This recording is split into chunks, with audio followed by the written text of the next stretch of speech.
Assalamualaikum warahmatullahi wabarakatuh. Bismillahirrahmanirrahim. Alhamdulillahirabbil alamin. Allahumma salli wa sallim ala sayidina Muhammadin wa ala ali sayidina Muhammad. Nawaina ta'alluma wa ta'lim, tadhakkura wa tazkir, wa naf'a wal intifa', wal ifada wal istifada wal hatta la tamassuki bi kitabillah wa sunnati rasulillah, wa du'a ilal huda wa dalala alal khair ibtigha wajhillah wa mardatihi wa qurbihi wa thawabihi subhanahu wa ta'ala. Qala al-muallif al-imam an-Nawawi fi kitabih al-arba'in nawawiyah, nafa'ana Allahu bihi wa bi ulumihi wa bi ulumi sa'iri salihin fi darain amin, ila anqal al-hadits ar-rabi' raddul bid'ah as-sayyi'ah. An ummil mu'minin Ummu Abdillah Aisyah radhiyallahu ta'ala anha qalat qala Rasulullah sallallahu alaihi wasallam man ahdatha fi amrina hadza ma laysa minhu fahuwa rad, rawahul Bukhari wa Muslim. Wa fi riwayatin man amila amalan laysa alaihi amruna fahuwa rad. Wa qala al hadits al khamis al-halal bain al-haram, al-halalul bayyin wal haramul bayyin.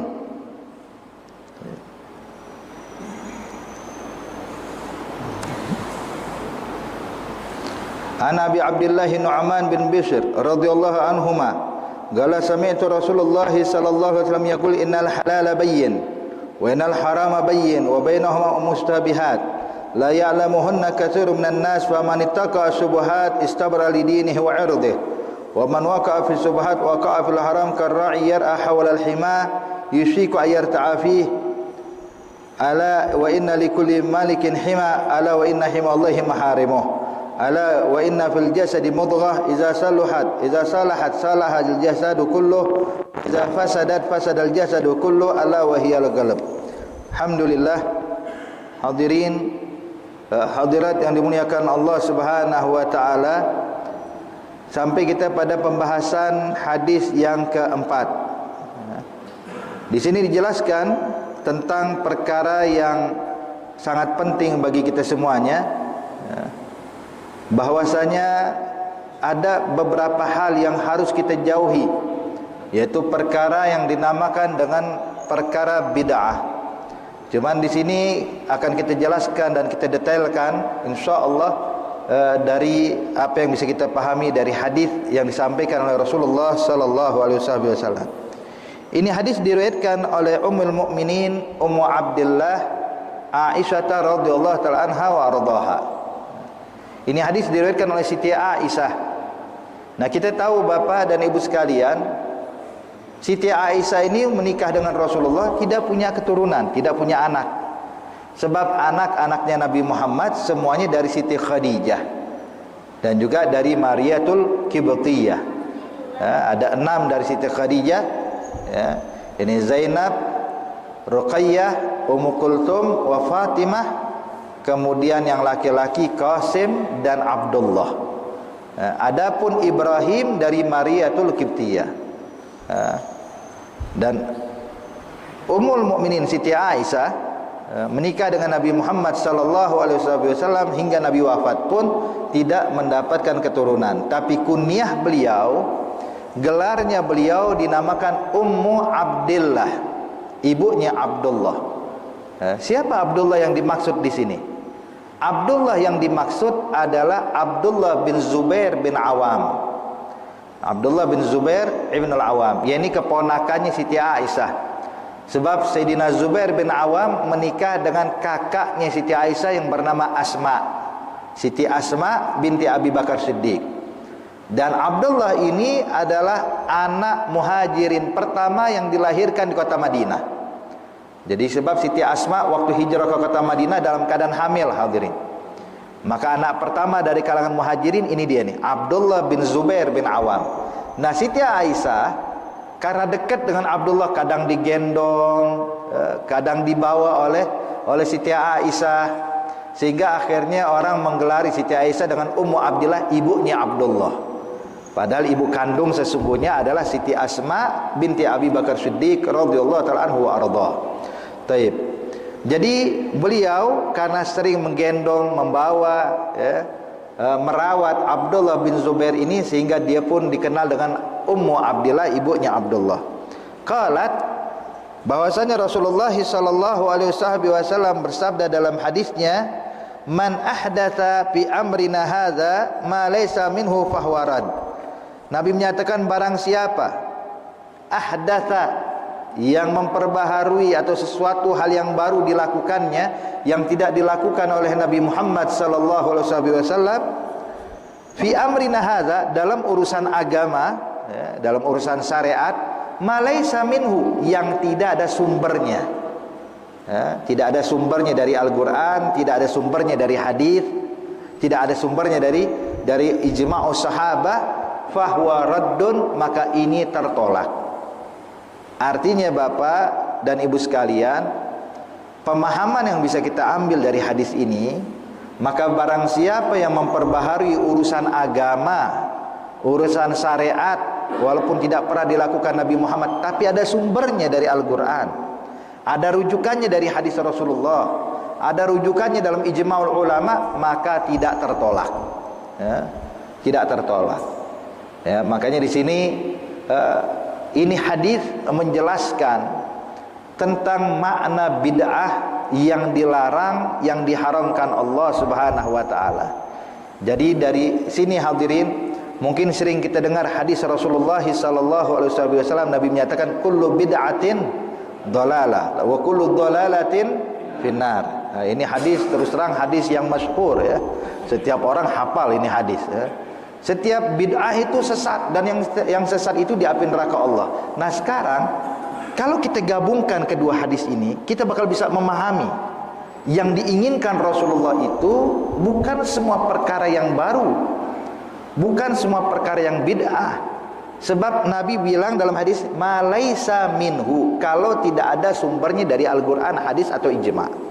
Tapi kalau ada rujukannya, walaupun tidak pernah dilakukan Nabi Muhammad, tapi ada rujukan dari Al-Quran, ada rujukan dari hadis, ada rujukan dari ijma', maka hal tersebut tidaklah tertolak, melainkan diizinkan di dalam syariat Islam. Kayak contoh kita Bapak Ibu sekalian, nih majelis kita ini malam mengadakan pengajian antara maghrib dengan isya di Masjid As-Salam. Kalau pengen ngikutin Nabi Pak, kita ngadain majelis di Masjid Nabawi sana.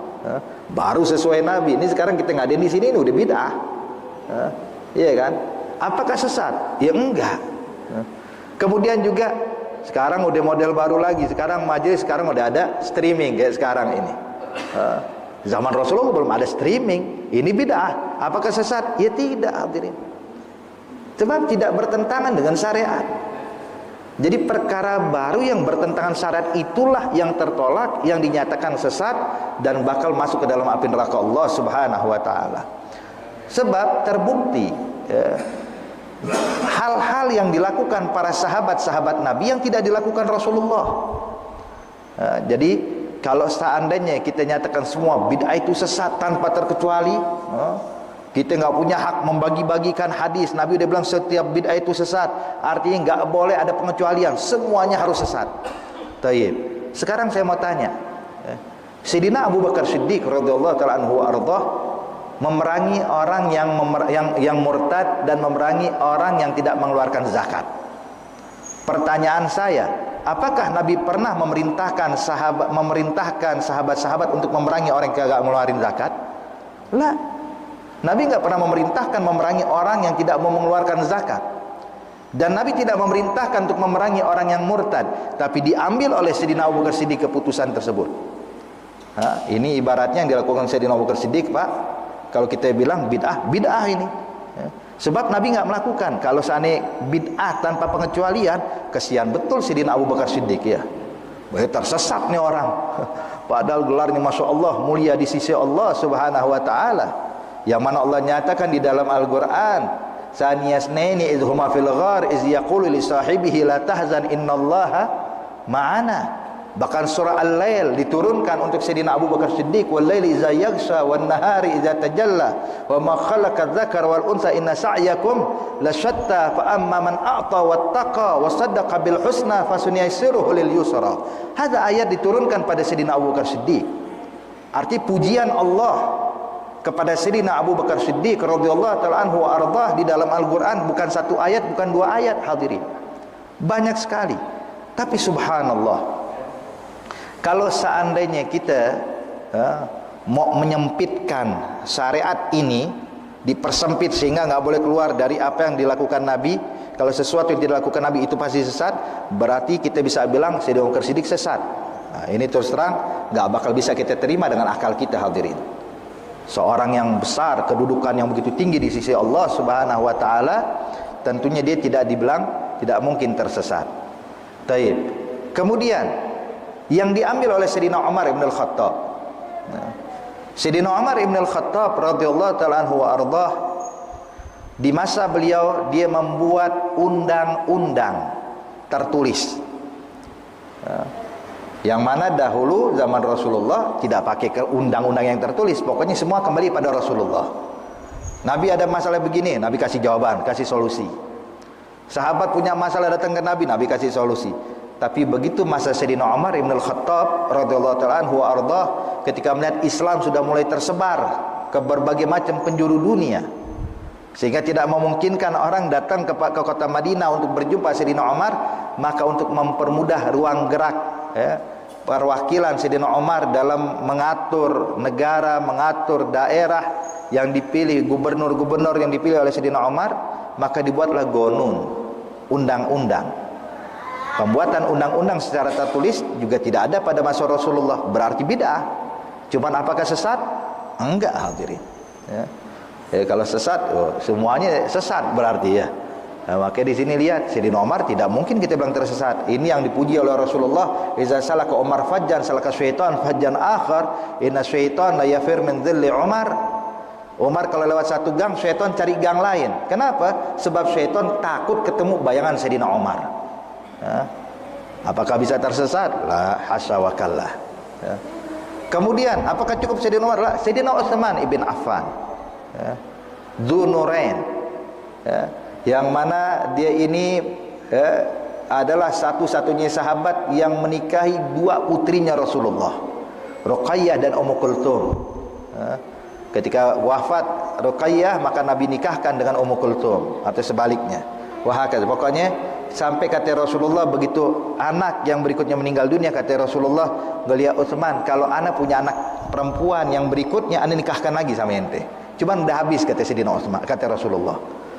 Makanya Sayyidina Utsman digelari Dzunurain, allazi istahyat minhum malaikatur rahman, yang mana Nabi puji ini Utsman ibn Affan, sifatnya yang luar biasa, adab akhlaknya, sampai malaikat pembawa rahmat malu berjumpa Sayyidina Utsman.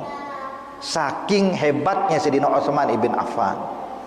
Hadirin, Sayyidina Utsman bin Affan, beliau yang bikin, mengeluarkan pendapat azan Jumat dibikin 2 kali.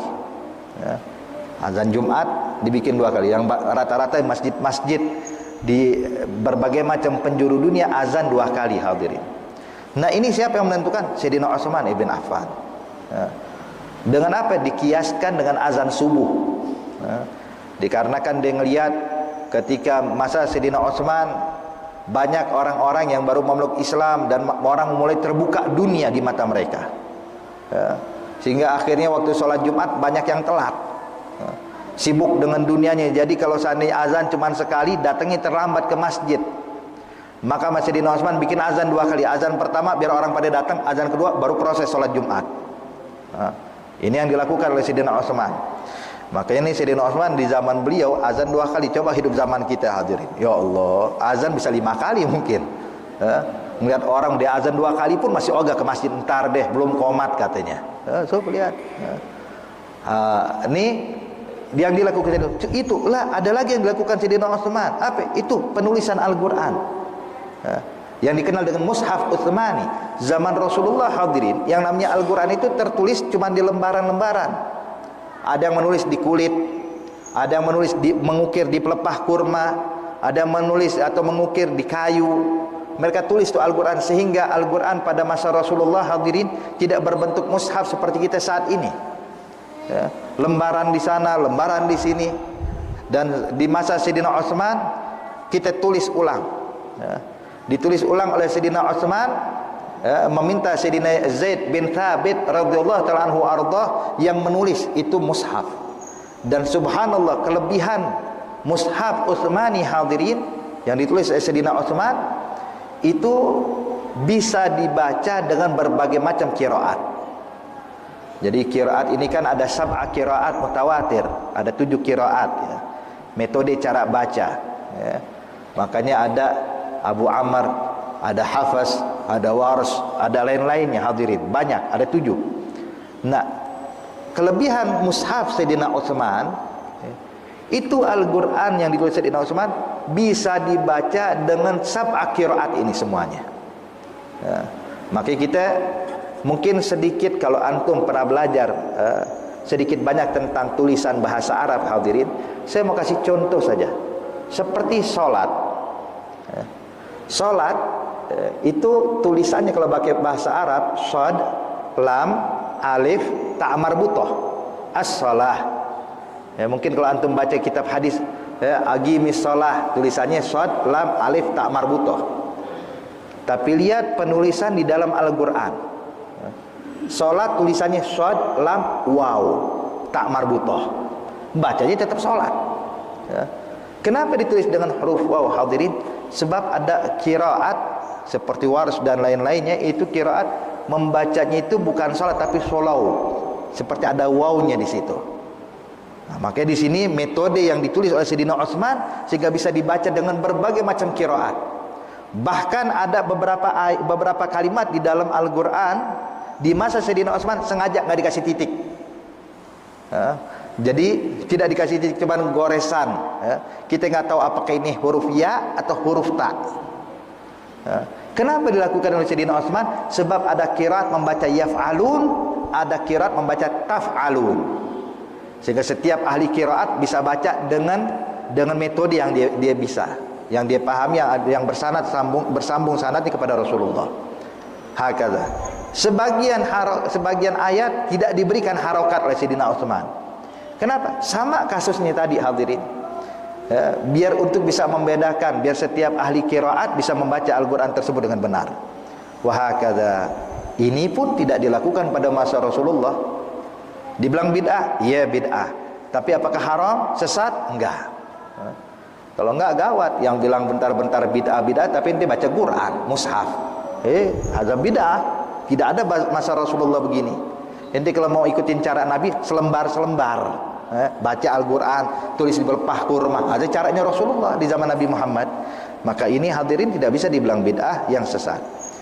Cukup sampai situ? La, Sayyidina Ali bin Abi Thalib ya. Sayyidina Ali bin Abi Thalib karamallahu wajhah ya, beliau juga hadirin ya, menentukan atau memberikan kebijakan memerangi ahlul bughah. Siapa itu bughah? Bughah itu pemberontak pada pemerintah yang sah ya. Pemberontak pada pemerintah yang sah namanya bughah ya, yang mana kali itu dipimpin atau diprakarsai oleh orang-orang Khawarij ya, yang memerangi Sayyidina Ali bin Abi Thalib dan lain-lainnya hadirin. Nah, dalam perang bughah ya, zaman Rasulullah tidak ada bughah, tapi masa Sayyidina Ali bin Abi Thalib ada bughah. Maka di situ Sayyidina Ali pun membuat undang-undang khusus peraturan memerangi muslimin yang memberontak pada pemerintah muslimin ya, pemerintah yang sah, sehingga sedikit berbeda hukumnya ya, sampai pernah ketika orang-orang pasukan Sayyidina Ali waktu berperang melawan bughah, Sayyidina Ali dia pesan, kata Sayyidina Ali, nanti kalau ada yang kabur jangan dikejar ya, jangan dikejar. Kemudian kalau seandainya ada yang tertawan, maka dia nggak boleh dibunuh, nggak boleh langsung jadi budak, tapi dia adalah orang yang merdeka yang nggak boleh kita jadikan mereka budak. Kemudian peralatan atau ghanimah, harta rampasan perang ketika mereka kabur dari kita meninggalkan harta, maka ini harta nggak boleh kita bagikan dan kita ambil, harus kita kembalikan pada mereka. So lihat, ini dilakukan oleh Sayyidina Ali. Ini pun juga perkara bid'ah. Apakah sesat? Lah, tidak sesat hadirin. Tapi itu adalah, lihat di sini, selagi ada rujukan kepada Al-Quran dan hadis. Taib. Banyak lagi yang dilakukan para sahabat-sahabat, yang kalau kita mau berikan contoh satu demi satu banyak. Tapi cukup Khulafaur Rasyidin yang kita sampaikan ini hadirin sebagai bukti bahwasanya hal ini tidaklah serta-merta kalimat kullu bid'atin itu semua yang bid'ah itu sesat tanpa terkecuali. Lah, ada pengecualiannya. Dengan contoh di atas yang kita sebutkan berarti ada pengecualian. Apalagi kalau kita baca dengan hadis ini, hadis Nabi ini Nabi menyatakan man ahdatsa fi amrina hadza ma laisa minhu. Ini kata kuncinya hadirin, ma laisa minhu. Selagi tidak ada sumber dari Islam atau tidak ada sumber dari Quran hadis atau ijma', maka fahwarat itu tertolak. Artinya tapi kalau seandainya ada sumbernya, maka tidak mungkin tertolak. Contoh seperti banyak hal yang sekarang dibicarakan, seperti perayaan Maulid contohnya, perayaan Maulid, yang mana kita selalu mendapatkan ini seperti acara haul tahunan hadirin. Pokoknya kalau dia masuk Rabiul Awal muncul tuh hadis kullu bid'atin dolalah di mana-mana.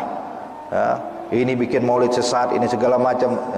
Kita bilang pertama, Maulid memang tidak pernah dilakukan Nabi Muhammad, perayaan besar seperti yang dilakukan oleh masyarakat Indonesia atau di berbagai macam penjuru dunia, memang tidak pernah dilakukan Rasulullah. Kita sepakat.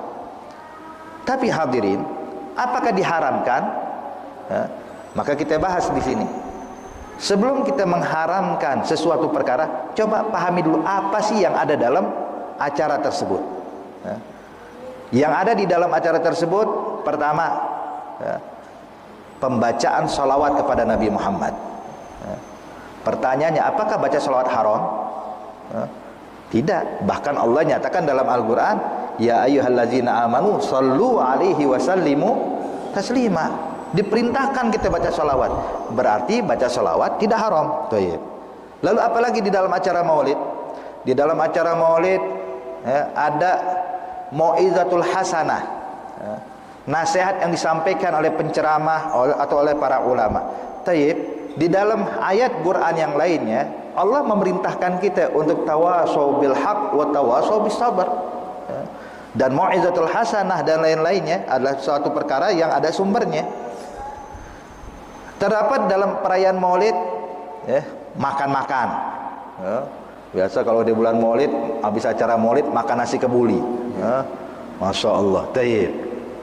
Makan-makan, memberi makan kepada orang, apakah diharamkan oleh Allah? Diharamkan dalam Islam? Tidak, bahkan dianjurkan. At'imut ta'am, memberikan makan kepada orang lain. Kemudian dalam perayaan Maulid, orang yang enggak pernah berjumpa mungkin begitu bulan Maulid kumpul semuanya, silaturahmi terjalin. Apakah menjalin tali silaturahmi diharamkan? Jawabannya juga tidak, dianjurkan dalam Al-Quran dan hadis. Maka di sini hadirin, hal yang seperti ini tidak mungkin diharamkan. Apalagi kalau di dalam perayaan Maulid isinya adalah pembacaan sejarahnya Nabi Muhammad sallallahu alaihi wasallam. Hadirin, ini contoh. Kemudian yang lainnya, seperti pembacaan tahlil. Kalau ada yang meninggal, datang takziah, kita ke rumah orang yang terkena musibah, kita bacakan yasin, tahlil, kita kirimkan doa dan lain-lainnya. Bang, ini bid'ah. Taib, kita bilang, iya kita sepakat ini bid'ah. Tapi apakah sesat? Enggak. Kita lihat dulu apa yang terdapat dalam perayaan tahlil itu. Jadi sebelum kita mengharamkan sesuatu, coba pahami dulu apa ini. Makanya hadirin, pernah ada satu orang, beliau ini mengatakan seperti perayaan Maulid itu bid'ah. Maka ada satu orang ulama bilang, sini, tunggu dulu. Diajak nih ulama-ulama yang membid'ahkan tersebut masuk ke perpustakaan hadirin. Dia bilang, silahkan duduk. Dia bilang, ada apa? Dia bilang, saya ingin jelaskan suatu perkara. Cuman sebelum saya jelaskan, kita ada baca kitab dulu sebentar. Maka ini alim ngambil kitab Sirah Ibn Hisham, kitab Sirah Ibn Hisham. Kitab sirah yang masalah tebal hadirin, 3 jilid. Ini Sirah Ibn Hisam. Dibaca tentang lahirnya Nabi dalam kitab sirah. Dibaca selembar, dioper kepada ulama sebelahnya. Coba silakan baca. Ulama sebelahnya baca 1 lembar, bilang oper lagi ke sebelah. Sehingga semua ulama yang membid'ahkan tersebut ikut membaca. Begitu dia kelar bacanya, dia bilang alhamdulillah, barusan kita bikin maulid. Bilang, oke, maulid. Ya. Dia bilang emang maulid yang dipahamin apa? Ini dia maulid. Kita kalau baca kitab Simtud Duror, dia ulami, maulid-maulid yang dibaca hadirin, itu cuma kisah kelahiran Nabi Muhammad. Sebagaimana kalian baca ini kitab Sirah Ibn Hisam, kalian keliling, ini sama yang dibaca dengan orang yang bikin acara maulid. Sekarang saya mau tanya, nih barusan kita bikin baca kayak gini, itu bid'ah haram apa kagak? Oh, tentu enggak haram. Khalas, begitu juga dengan yang mereka.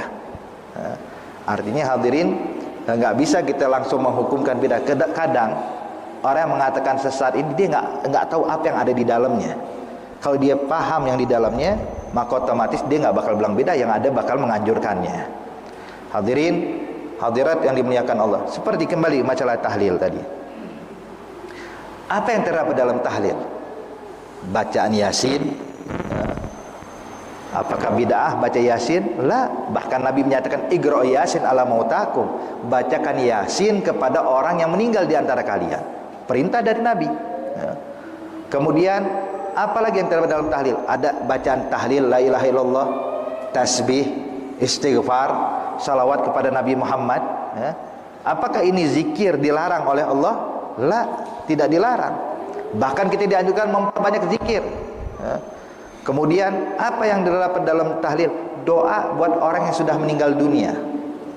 Apakah dilarang mendoakan orang yang sudah meninggal dunia? Tentu tidak. Bukti kita sholat jenazah.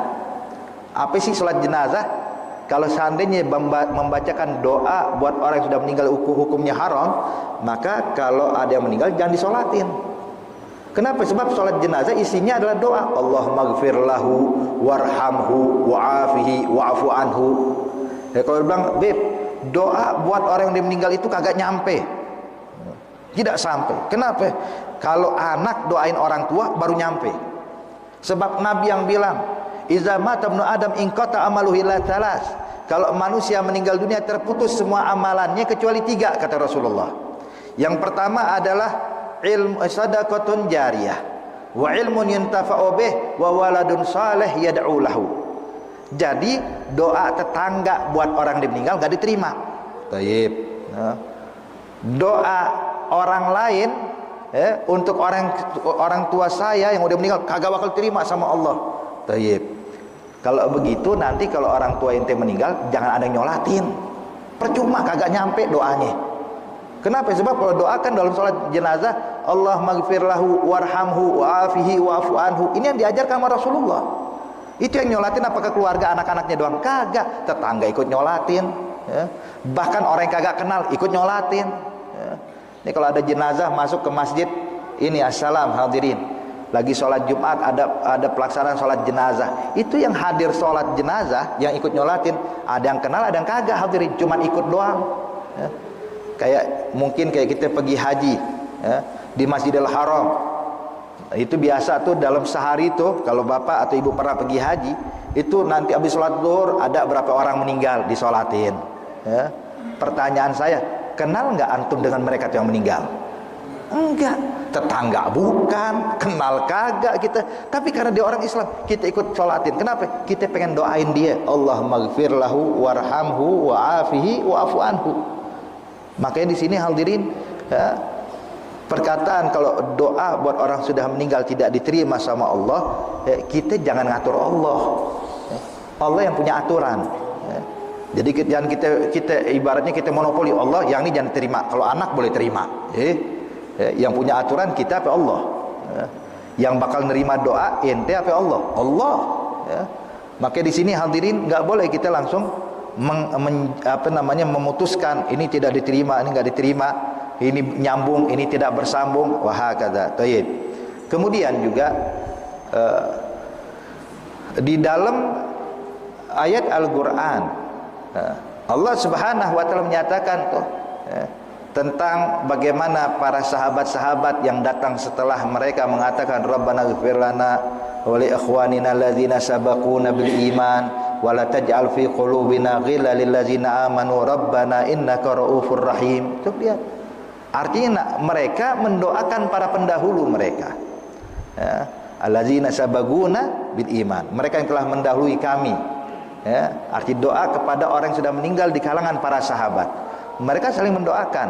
Allah menyebutkan dalam Al-Qur'an. Ya, maka di sini tentunya mendoakan buat orang sudah meninggal dunia, ya, itu bukan perkara yang bid'ah, tapi dianjurkan. Jadi kalau kita pahami hadirin, maka kita bakal paham selagi tidak bertentangan dengan syariat, maka tidak bisa kita hukumkan haram. Baik. Kembali ke permasalahan kita. Hadirin, hadirat yang dimuliakan Allah. Sebagaimana kita tahu perkara yang wajib sunnah harus pakai dalil, ya. Jadi kadang-kadang kalau orang nanya kenapa bikin maulid, emang ada dalilnya? Thayyib.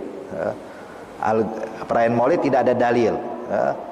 Dalil yang Nabi bilang bikinlah acara maulid tentang saya, ya nggak bakal didapetin di Bukhari, Muslim, di mana-mana nggak bakal dapat hadirin, ya, nggak bakal dapat. Artinya perintah merayakan maulid seperti yang kita lakukan nggak mungkin ada di dalam hadis. Thayyib.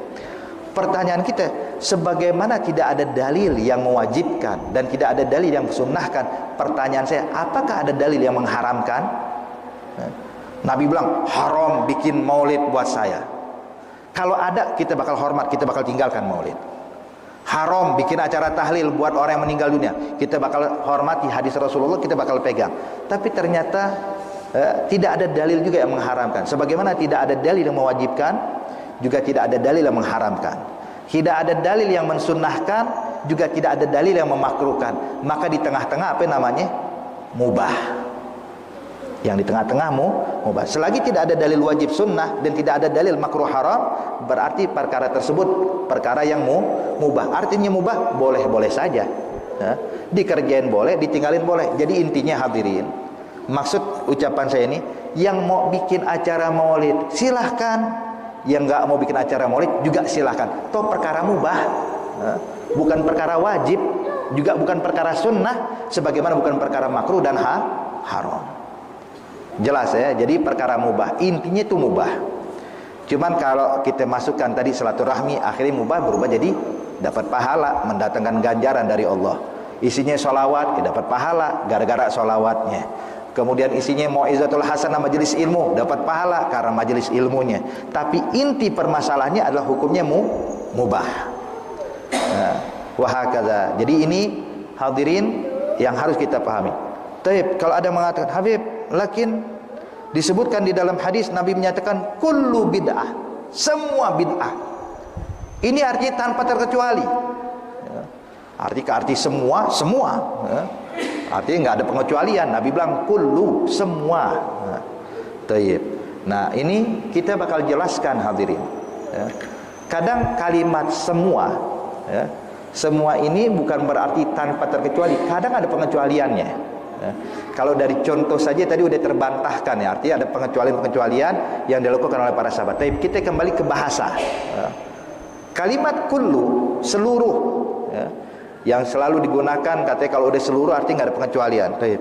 Sekarang hadirin, hadirat yang dimuliakan Allah Subhanahu wa taala, di dalam ilmu bahasa Arab, ya, untuk memahami dalil, memahami Al-Qur'an, memahami hadis itu perlu kepiawaian dalam pemahaman bahasa Arab.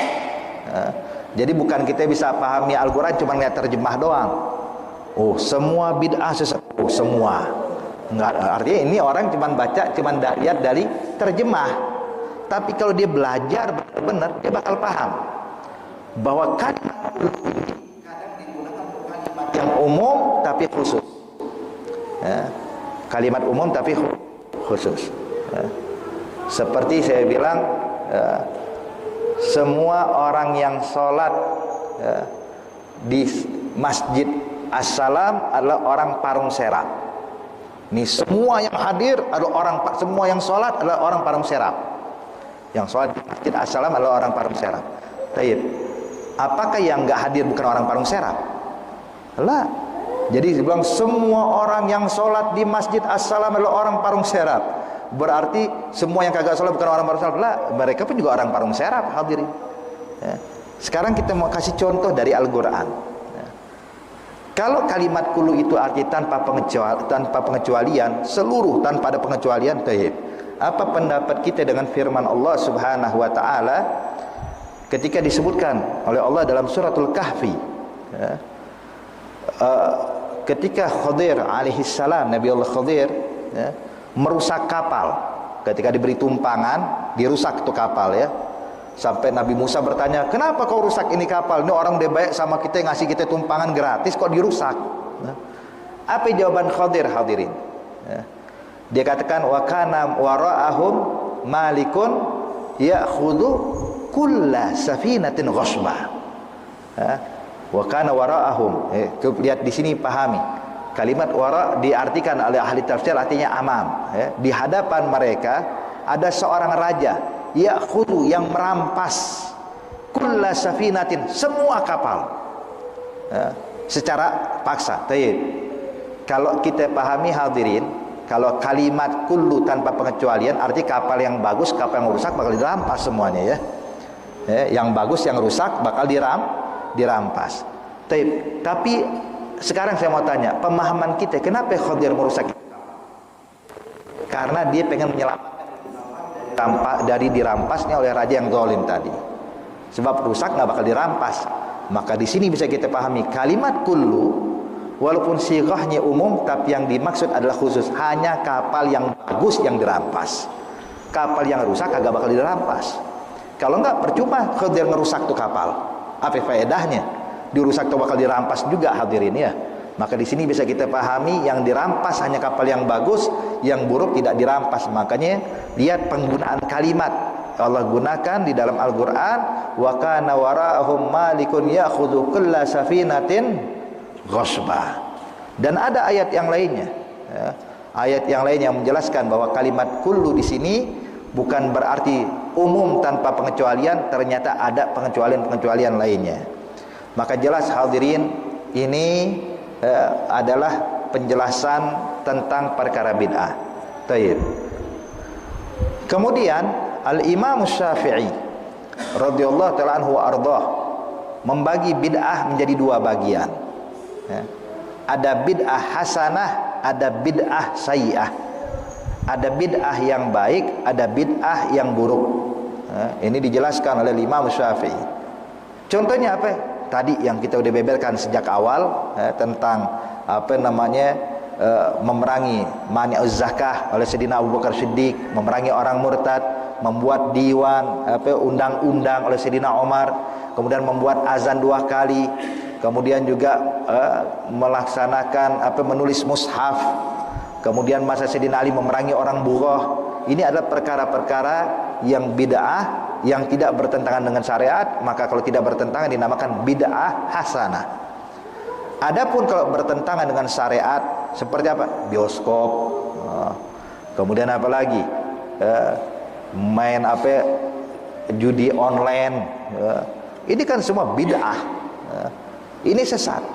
Maka cuman yang saya agak heran, hadirin, kalau giliran hal-hal yang berkaitan jelas perkara mubah, ya, cuman ada khilaf seperti perayaan Maulid, kita selalu banyak orang mengatakan ini bid'ah sesat, tapi nggak pernah kita dengar mengatakan bioskop itu bid'ah sesat. Nggak pernah kita dengar bioskop bid'ah sesat. Kalau dia bilang bioskop bid'ah sesat, kita sepakat, hadirin, betul, kita nggak bakal menolaknya, betul, bioskop bid'ah sesat.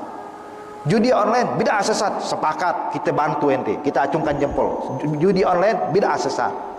Cuman anehnya, kenapa hal yang berkaitan Maulid, tahlil, ini sesat, tapi kita melupakan nih yang udah jelas-jelas sesat tapi nggak diomongin, hadirin. Ya. Malah kadang-kadang banyak orang yang mengatakan bid'ah sesat ikut nonton juga di bioskop. Nah, ini terus terang sangat bertolak belakang, ya, sangat bertolak belakang. Makanya di sini, hadirin, ini perlu kita pahami. Jadi bid'ah terbagi menjadi dua, kata Imam Syafi'i, bid'ah hasanah, bid'ah sayyi'ah. Kemudian sebagian ulama membagi bid'ah jadi 5. Sebagian ulama selain Imam Syafi'i ditafsirkan lagi, diberikan lagi oleh beliau menjadi 5. ada bid'ah wajibah, bid'ah mandubah, bid'ah mubahah, bid'ah makruhah, dan bid'ah muharramah. Ya. Bid'ah wajibah, bid'ah yang wajib seperti apa? Penulisan Al-Quran oleh Sayyidina Utsman, hadza wajib. Kalau Sayyidina Utsman tidak menulis itu Al-Quran, Bu, Pak, mungkin sampai sini kita nggak bakal pernah bisa baca Quran. Ya. Al-Quran bakal hilang. Ya. Bakal hilang. Kemudian penulisan hadis nih, kitab hadis yang kita baca disusun oleh Imam Nawawi. Imam Nawawi mengarang kitab Arba'in Nawawi, mengarang kitab Riyadhus Shalihin, mengarang kitab Syarah Imam Muslim dan lain-lainnya, hadirin. Dan Imam Bukhari mengumpulkan hadis, Imam Muslim mengumpulkan hadis, Imam Ahmad mengumpulkan musnad, kemudian Imam Abu Dawud mengumpulkan sunan dan lain-lainnya. Tayyib. Ini kalau seandainya tidak ditulis, mungkin kita nggak bakal paham ini hadis. Ya. Kita nggak bakal tahu ini hadis, baik hadis man ahdatsa fi amrina, hadis kullu bid'atin dolalah, hadis innamal a'malu binniyat, hadis ini dan itu kita nggak bakal paham. Tapi kita bisa tahu itu hadis sebab ditulis oleh. Itu juga perkara bid'ah. Tahukah kita siapa yang pertama kali menyuruh untuk menuliskan hadis dikumpulkan jadi satu buku? Yang pertama memerintahkan bukan Rasulullah untuk dijadikan satu buku, ya. Tapi yang pertama memerintahkan adalah Sayyidina Umar Abdul Aziz, dari salah satu khilafah dari Bani Umayyah yang ke-13. Khilafah yang ke-13, Sayyidina Umar Abdul Aziz, beliau memerintahkan para ulama, khususnya Syekh Muhammad Az-Zuhri. Dia adalah orang yang pertama mengumpulkan hadis menjadi satu kitab, atas perintah Umar Abdul Aziz, yang mana beliau mengatakan, sesungguhnya saya melihat bahwasanya telah banyak para ulama yang meninggal dunia, dan saya melihat ulama-ulama ahli hadis mulai sedikit. Maka kata Sayyidina Umar Abdul Aziz memerintahkan kepada semua ulama, kalau kalian mendapatkan ucapan Nabi Muhammad, hadis Rasulullah, uktubuh, tulislah. Tulis, jadikan satu buku. Fa in khiftu durusal ilm, sebab saya khawatir ini ilmu bakal hilang dan punah. Tulis. Subhanallah. Artinya ini masa tahun, hadirin, tuh khilafah yang ke-13. Khilafah yang ke-13. Menunjukkan apa? Ini juga perkara bid'ah. Kalau kita bilang bid'ah, kita jangan baca Bukhari, jangan baca Muslim, bid'ah. Belum ada tuh Sahih Bukhari. Maka di sini, hadirin, artinya kayak penulisan hadis, ada bisa dibilang bid'ah wajibah, bid'ah yang wajib. Kemudian bid'ah mandubah, bid'ah sunnah. Apa contoh bid'ah sunnah? Kayak majlis taklim kita nih, ada sunnah. Duduk di halaqah. Orang sekarang di Indonesia alhamdulillah diberi kemudahan, bisa bikin majelis taklim di masjid, di musola, di rumah, di pesantren dan lain-lainnya. Maka ini namanya bid'ah mandubah. Pondok-pondok pesantren, pondok tahfidz, ini adalah bid'ah mandubah. Bid'ah yang sunnah. Wajib kagak, tapi sunnah. Berkat adanya pondok pesantren, berkat adanya pondok-pondok tahfidz, kita bisa mengumpulkan menghasilkan ulama-ulama berkaliber kelas dunia. Bisa mendatangkan orang-orang hufadzul Quran. Maka ini dinamakan bid'ah mandubah. Adapun bid'ah mubahah, bid'ah yang mubah. Seperti apa? Ya kayak pakaian kita, kendaraan kita, makanan yang kita makan. Ada bid'ah mubahah. Kayak perayaan Maulid tadi, bid'ah mubahah. Perayaan atau tahlil, bid'ah mubahah. Hakadha. Jadi intinya ini semua perkara mubah, bid'ah tapi mubah. Kemudian seperti bid'ah makruhah, bid'ah yang makruh. Seperti apa bid'ah makruh? Seperti perkara yang makruh yang tidak ada zaman Rasulullah. Apa contohnya?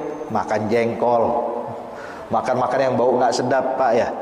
Zaman Rasulullah nggak makan jengkol, tapi Rasulullah tidak senang atau memakruhkan makanan yang menimbulkan bau tidak sedap di mulut. Menimbulkan bau tidak sedap di mulut, maka hukumnya makruh. Maka seperti makan makanan yang ada seperti jengkol dan lain-lainnya, ada bid'ah makruhah. Gitu ya. ada mau tumis segala macam, lihat makruh tapi tetap dimakan. Ala kulli hal makruh hadirin. Kemudian yang berikutnya bid'ah muharramah, bid'ah yang diharamkan Allah. Nah ini baru yang dinamakan bid'ah yang sesat. Lagi tidak sesuai dengan syariat, bertentangan dengan syariat Islam, bertentangan dengan ajaran Allah Subhanahu wa taala, melanggar dari Al-Qur'an dan hadis, maka ini dinamakan bid'ah muharramah atau bid'ah yang diharamkan Allah Subhanahu wa taala. Jadi intinya hadirin, hadirat yang dimuliakan Allah Subhanahu wa taala, kita kalau bahas tentang masalah ini akan terbuka pemikiran kita, dan akan terbuka, kita bakal lebih luas menghadapi perbedaan yang ada. Sebab agama Islam ini hadirin tidak sempit. Kalau agama Islam ini terlalu sempit, maka kita bakal meninggalkan banyak kebaikan. Banyak meninggalkan kebaikan. So, bikin majlis taklim bid'ah. Kita kalau bikin majlis di masjid, ulama banyak mau ngajar di masjid, akhirnya orang repot. Yang hadir ada yang siang hari, ada yang sore hari, ada yang malam hari. Kalau seandainya dibikin di masjid, otomatis repot hadirin, sebab terlalu sempit. Kalau dibilang agama Islam tuh pokoknya harus sesuai yang diajarkan Rasulullah, maka bakal sempit ruang lingkup perjuangan dakwah untuk menyebarkan Islam dan lain-lainnya. Makanya di sini jelas sekali bahwasanya kita dianjurkan hadirin di dalam hadis ini untuk melakukan kebaikan, khususnya yang sesuai dengan Al-Quran, sesuai dengan hadis, sesuai dengan ijma'ul ulama. Jangan sampai keluar dari koridor tersebut. Intinya, selagi tidak pernah dilakukan Nabi, tidak dilakukan oleh sahabat, bahkan tidak dilakukan oleh tabi'in, tapi tidak melanggar dari Quran, tidak melanggar dari hadis, tidak melanggar dari ijma', maka itu tidak diharamkan dan tidak dilarang. Adapun yang mengatakan dilarang sebab mereka cuma berpatokan dengan hadis yang satu, kullu bid'atin dolalah, tapi nggak pernah bawakan ini hadis. Kalau dibawakan ini hadis, dia bakal paham kalimat malaysa minhu ini bakal menjelaskan makna sesungguhnya dari kalimat kullu bid'atin. Belum lagi hadis Nabi yang lain. Nabi menyatakan man sanna sunnatan hasanatan. Dia. Bahkan dalam hadis yang man sanna sunnatan hasanatan, Nabi nggak bilang bid'ah loh, tapi Nabi bilang sunnah. Barang siapa yang memberikan contoh yang baik, yang tidak pernah dilakukan oleh orang sebelumnya, maka dia bakal dapatkan ganjaran sebagaimana orang yang mencontohnya melakukan kebaikan tersebut. Orang tersebut melakukan kebaikan dapat pahala. Kita pun yang memberikan contoh juga dapat pahala. Hakadha.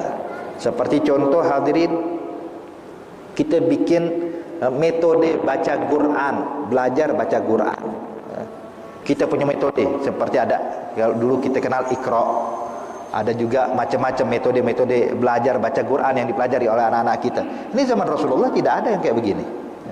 Tapi metode ini dibuat oleh pengarangnya dengan tujuan mempermudah anak-anak muslimin biar cepat baca Quran. Sehingga ini dia menulis hadirin, itu setiap anak yang bisa baca Quran melalui kitab dia metode itu, setiap anak kecil tersebut baca Quran, pahalanya. Ini termasuk man sanna sunnatan hasanatan. Itu juga sebaliknya, kata Nabi, man sanna sunnatan sayyi'atan. Barang siapa yang memberikan contoh yang buruk kepada orang lain, sehingga orang lain pun mencontoh keburukan tersebut, dan orang tersebut mendapatkan dosa, maka yang memberikan contoh juga akan mendapatkan dosa yang sama, tidak kurang sedikit pun.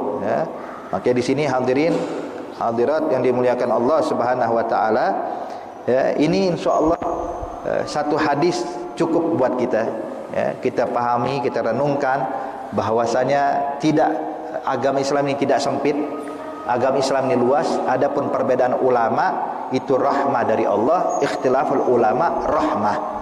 Maka insyaallah kalau kita bisa pahami betul-betul ini hadis, Allah Subhanahu wa taala akan menjaga kita, dan semoga Allah Subhanahu wa taala memberikan taufik hidayah buat kita semuanya sehingga kita bisa berjalan dengan apa yang diridhai oleh Allah Subhanahu wa taala. Mungkin sampai sini dulu. Al-Fatihah bil qabul wa ma'mul yaghfir walidina walidikum amwatina amwatikum amwatil muslimin ajmain. Khususan al-Imam An-Nawawi menzikir fi hadhil majlis anna Allah ta'ala taghashshahum rahmal maghfirah wal jannah faridal muslimin yakhtim lana wa lakum bil husna wa huwa radin anna fi khairin wa lutfin wa afiyah wa ila hadratin nabi Muhammadin sallallahu alaihi wasallam. Al-Fatihah. A'udzubillahi minasyaitonir rajim. Bismillahirrahmanirrahim. Maliki yaumiddin. Iyyaka na'budu wa iyyaka nasta'in. Rabbana taqabbal minna innaka antas samiul alim, tub 'alaina innaka antat tawwabur rahim. Dawahum biha subhanakallahumma tahiyyatuhum fiha assalam wa akhiru dawahum alhamdulillahi rabbil alamin. Wassalamu alaikum warahmatullahi wabarakatuh.